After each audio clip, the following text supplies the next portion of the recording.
And if you want, feel free to stick up your hand or jump in if you have any questions, or if you want to say something during the presentation. I probably have about 20 minutes worth of slides or to talk through, and then at the end we can go through whatever questions you may have. Yeah, as I was introduced, I'm Brian. I'm from Turtle Island Space, and I'm incubated at Noordwijk in the Netherlands with the ESA BIC program there. And there we go. And just give you a little introduction to myself and what I'm doing. So about me, I'm an aeronautical, or well, an aerospace engineer for the past 10 years, where I spent the first half of my career working at Rolls-Royce on aero engines. So think about like the Trent XWB, Trent 1000 engines that you'd see on the A350 or the 787, Boeing 787. And then I decided to move into the space industry. I got hooked mainly by the Rosetta mission. I decided to do my master's degree in that, and then ended up working with ESA Space for about 4 years in a sales role, technical sales role. And that's where I really got inspired for this idea of a company, because I was selling a lot of satellite subsystems and satellite platforms to universities, and I noticed that there was this huge cost that was being spent to try to get students, or if you were studying anything in the space industry, there was typically very little practical experiences, and those that were available, and that's not to say there aren't many, but there are, but they typically come with a very high cost and a very high processing time.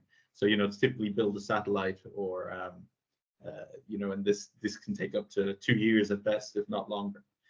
And I thought there's a gap in the market here, and there's an opportunity to do something with existing satellite assets. I then decided to set up this company, Turtle Island Space. So that was last year. And if you want the background for the name, everybody kind of always asks me why the name Turtle Island. You're not trying to save turtles or anything. The main reason was it was a name that my mother had for a company that she ran when she was 20 or 30 years ago, selling soft toys, educational toys, and I always liked it, the name and the logo. So I asked her if I could basically steal it, and she said yes. And the main thing too, as well, I felt it was something that stood out from a lot of the other new space companies, and it's proving to be somewhat memorable for a lot of people. And so, as I mentioned, I set up the company. I'm now working out of Noordwijk with ESA BIC. I've been incubated there since last year, and progress to date is that I have a ground station in place, and we're working. It's operating. But I'll go into a little bit more about before I go talk about the ground station, I'll talk a little bit more about what we're trying to do in the company. So, as I mentioned, I decided to set up a company which would be able to give access to students who are trying to learn about space, access to the data, and also to more practical real world experiences. And I thought, well, what's the most achievable way to do this that's both cost effective and convenient for the users? And I thought, well, look, let's build some ground stations and make it accessible to users via an online dashboard where they can downlink weather satellite imagery and process the data and get experience with satellite operations and RF communications. And the problem, as I saw within the industry, was that yes, there was the limited access for real world practical experiences for students. The educators, doing the best they can, typically lack the time to implement a solution like what I'm doing themselves, and then make it available to their students.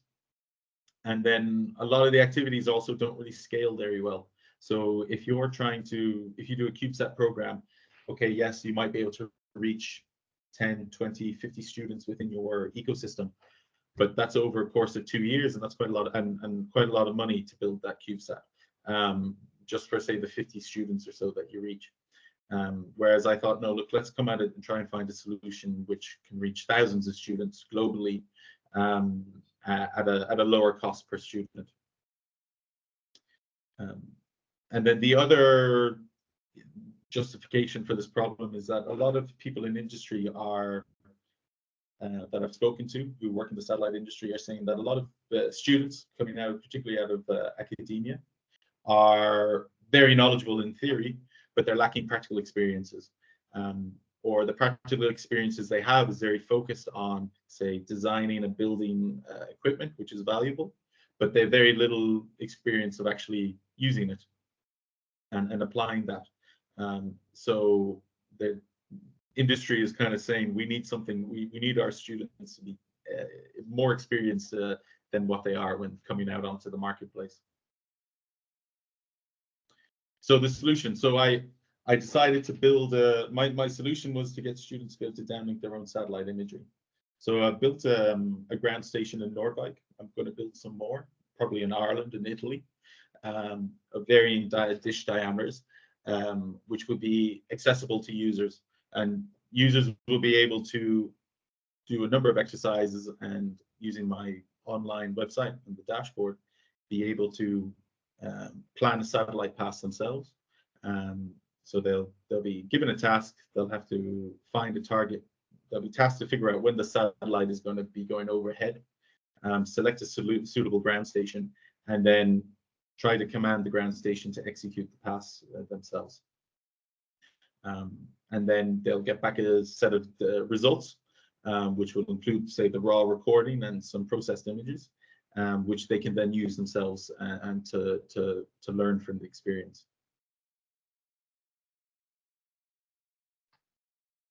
And so, just to give you context, because a lot of people I speak to, if you're into RF and space communications, you kind of you know what you can do, but a lot of people sometimes also wonder, well, what are the possible exercises?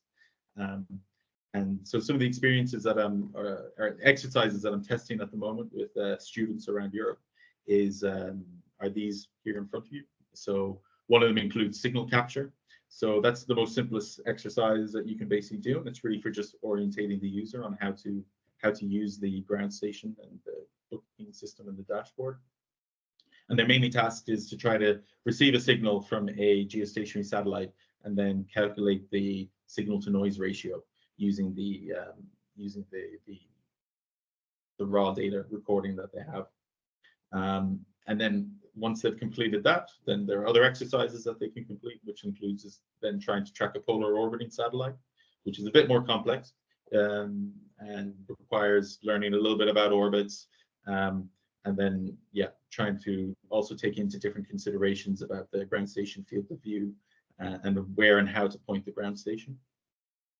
And then the third exercise is to try to create a forecast. So I also wanted to build in a climate science element and also get users to kind of appreciate this data that they collect from satellites, what can be done with it. So one of the easiest things that can be done is that usually the imagery that, or the data that the ground stations are able to collect are typically weather satellite images. And with these weather satellite images, you can see here northwestern Europe in the image in front of me here now. You can task then the students to try to make a weather forecast using the image that they managed to capture themselves. So they can try to identify cold fronts, warm fronts, maybe estimate cloud coverage over a country in a given day. And the idea here is to just really give students a bit more of a first-hand, real-world, practical experience at using space data, and trying to inspire them to go into these areas further later in their career or education.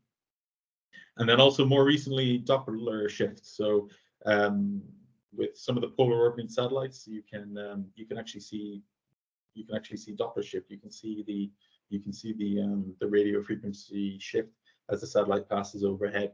And again, this is a really good way of getting students to appreciate about the putting the theory that they learn into practice and learning and being able to see the results and the effects. And then some of the benefits. So why do I think this is a good tool for the world? Main reasons is that number one is the skill level. So I'm trying to design different exercises so that say a 14 to an 18-year-old would be able to do this themselves if given access. They'd be able to pick maybe some of the simpler exercises, and they'd be able to work their way through the exercise themselves at home with, say, limited support from a teacher, and be able to conduct an exercise. So effectively, receive a signal from a geostationary satellite, or down the other end of the spectrum, which is to receive an image from a polar orbiting satellite. but it can also be made much more complex. So if you're a master's student, for example, this is a great way to apply, for example, link budgets. So if you, I don't know any of you guys on the call who have had to calculate link budgets in your studies, but you can, again, you can do the theory and then apply it to the actual ground stations and the satellites. It's also designed with a lot of flexibility. So one of the things that I'm talking to from users, both say students as well as say adults who are looking to use this service, is that nobody has time, especially to attend a course at a fixed time in the week, for example. So again, the exercises are designed such that, you know, you can drop in and out as you want. You have access to the system for a couple of weeks in which you can do your bookings, and you know, you can come and go. Or if you're got a lot of time and day off and you can really you're very motivated, you could do it all in a day. As I mentioned earlier, the reach potential. So I really wanted to try to design this system such that it can reach as many people as possible, in the thousands per month, because yeah, I really feel within Europe we have such fantastic space assets and highly motivated people, but currently I think maybe we focus a little too much in trying to do it in classroom, which is great and has its advantages, but it unfortunately really limits the amount of people that you can reach in a given period. So hence why I've really tried to make this as online as possible. And okay, yeah, I was a little bit quicker than I was predicting at the beginning of the presentation, but I'm also looking for people who are interested in testing out the service.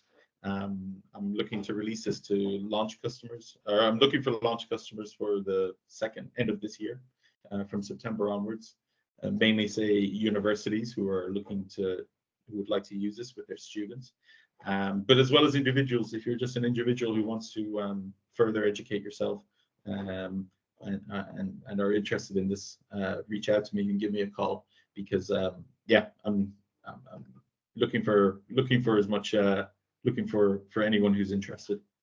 And yeah, that's the end.